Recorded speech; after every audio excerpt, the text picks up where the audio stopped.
సంక్రాంతి అంటే కోడి పందేలే కాదు మామ. ఆ కోళ్ళకి కట్టే కోడి కత్తుల తయారీ కూడా చూడండి ఒకసారి.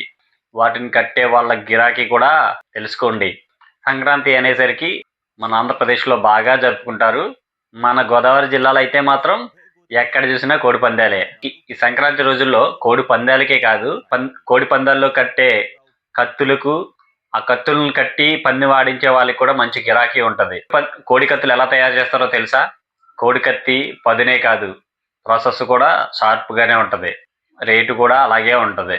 ఈ కోడి కత్తులు తయారు చేయడానికి పెద్ద పెద్ద లారీలకు వాడే బేరింగుల్లో వాడే స్టీల్ ను ఉపయోగించి ఈ కత్తులను తయారు చేస్తారు. తయారు చేసిన తర్వాత మళ్ళీ ఆరంచులుగా పదును పెడతారు. అంటే వేడి చేసి పదును పెట్టడం, మళ్ళీ చన్నీటిలో పెట్టడం, అలా ఆరంచులుగా పెడతారు.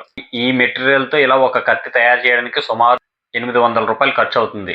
ఇంత రేటు పెట్టుకున్న ఒక కత్తి ఒక పందెం కోసం మాత్రమే వాడతారు. అలాగే ఈ కత్తులను కట్టడం కూడా అంత ఈజీ ఏం కాదండి.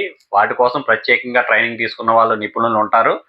వాళ్ళ చేత మాత్రమే కట్టిస్తారు. ఈ సంక్రాంతి రోజుల్లో వాళ్ళకి ఒక్కొక్క రోజుకి 20 నుంచి 30 వేలు సంపాదిస్తారు. పందానికి ఇంతని, లేకపోతే రోజుకింతని. కొంతమంది అయితే అస్తవాసి కూడా చూస్తారనుకోండి. కత్తి ఎంత బాగా కడితే అంత బాగా పందెం కొడుతుందని. అలాగే కట్టేవాడి అస్తవాసి కూడా బాగుండాలని చాలా మంది నమ్ముతారు. సో అందరూ ఈ సంవత్సరం కోడి పందాలను మరింత ఎక్కువగా ఎంజాయ్ చేయండి. హ్యాపీ సంక్రాంతి.